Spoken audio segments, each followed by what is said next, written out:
aqui diretamente do Class 2020. Eu sou Ana Catarina Delgado, de Recife, Pernambuco, Brasil, e vamos falar sobre um caso de adaptação de lente de contato pós-implante de anel intraestromal.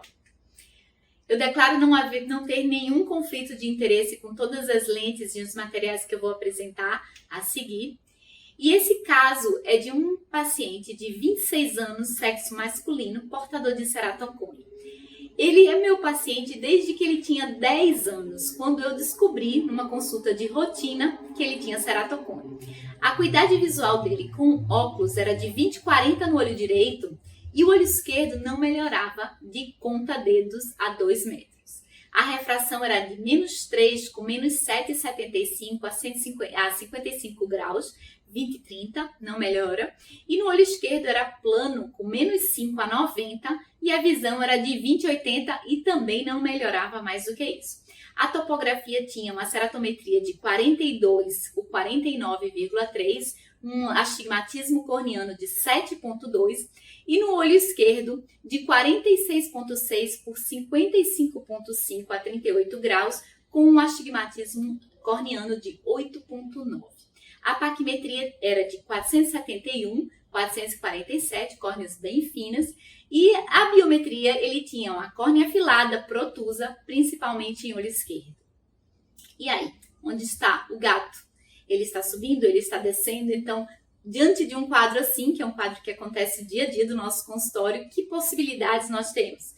Primeiro, obviamente, lente de contato. Segundo, anel intraestromal. Terceiro, crosslink, antes, inclusive, obviamente, de se pensar em um transplante de córnea. Então, nós testamos uma lente de contato rígida. Isso foi na época, em 2010, tá, gente? Então, essa lente foi uma lente corneana rígida, asférica da sua ótica.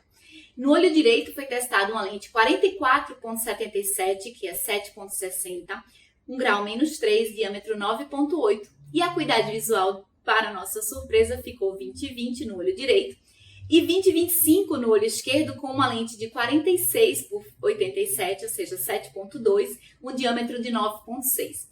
Então, o paciente saiu muito satisfeito, adquiriu as lentes, mas ele não usou, ele não conseguiu se adaptar. E ele só voltou ao consultório 8 meses depois, dizendo que tinha abandonado o uso, não queria mais conversa com a lente de contato. Lembrando que em junho de 2010 a topografia era essa, em maio de 2011 a topografia já estava maior. Então ele tinha no olho direito 42 por 49,6 e no olho esquerdo 46,9 por 56,2, com um DK agora de 9,3. A acuidade visual dele com óculos no olho direito, que sempre era o melhor olho dele, 20/40, e no olho esquerdo 20/100. Ele treina karatê, ele não suporta usar lente de contato e ele não está satisfeito com a visão com óculos no olho esquerdo.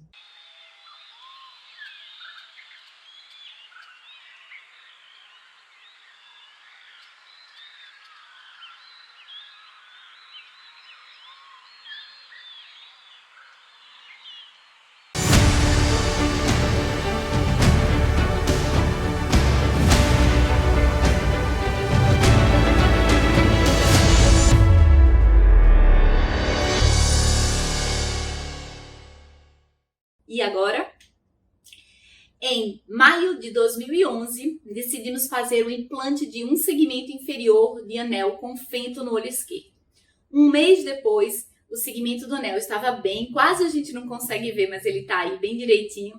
A topografia, então, era 44 por 6,6 por 55,6, ou seja, quase não alterou.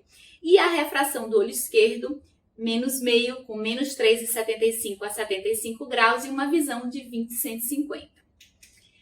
Então ele voltou para mim em maio de 2019, só esse tempo, depois desse tempo todo, porque ele tinha perdido o convênio, ele ficou sendo atendido em outra clínica pelo SUS, que é o Sistema Único de Saúde no Brasil, e ele não estava satisfeito com a visão, ouviu falar da lente escleral. Então a refração nessa época era -0,75 com -3 a 55, visão de 20/30, e no olho esquerdo -0,5 com -4 a 105, visão de 20/50. A topografia, então, era 41,83 por 48,98, a 148, um DK de 7,15, e no olho esquerdo, veja como estava bem pior, 50,12 vezes 61,8 a 67 graus, com um DK de 11,68. Então, aqui para a gente comparar a pré-anel em 2010, quanto era aqui em negrito, a gente vê na linha de baixo, vamos concentrar no olho esquerdo dele. Ele tinha essa topografia com DK de 8,9 e em 2019 ele tinha essa nova topografia de 50 por 61 com um DK de 11,68. Então, o que nós fizemos? Um teste com a Zenlens. Então, o olho direito nós colocamos uma Z12 com a curva base de 6,6, um SAG de 5,8 e um diâmetro de 17. O SAG ficou muito alto, então a gente pula aqui, testamos no olho direito com uma Zenlens de 11, uma curva base de 6,9, um SAG já de 5,5, veja que a gente começou com um SAG de 5,8, baixei para 5,5, ainda estava bem melhor, mas ainda estava alto. E aí, então, eu fiz esse último teste com SAG bom, que aí foi o SAG 5.2, que ficou muito bom, uma sobre-refração de -1, com -1,25 a 160, e ele ficou no olho direito com 20/30 de visão.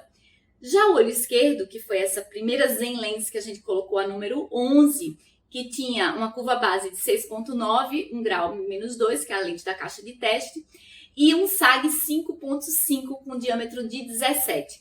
O SAG ficou excelente logo de cara. Então, nós pedimos essa lente, o paciente estava extremamente satisfeito, 20/30 feliz, isso foi agora antes da pandemia, de forma que ele voltou recentemente muito satisfeito com a lente escleral. De forma que é importante a gente trazer esse caso para que a gente entenda que a gente pode tentar uma lente, fazer um procedimento, voltar a usar a lente, e o paciente precisa entender que as tecnologias vão mudando e que a gente precisa estar disposto a enfrentar os novos desafios. Na escada da vida, às vezes você sobe, outras você desce. O importante não é a chegada, mas o caminho que você percorre para fazer tudo isso valer a pena. Muito obrigada!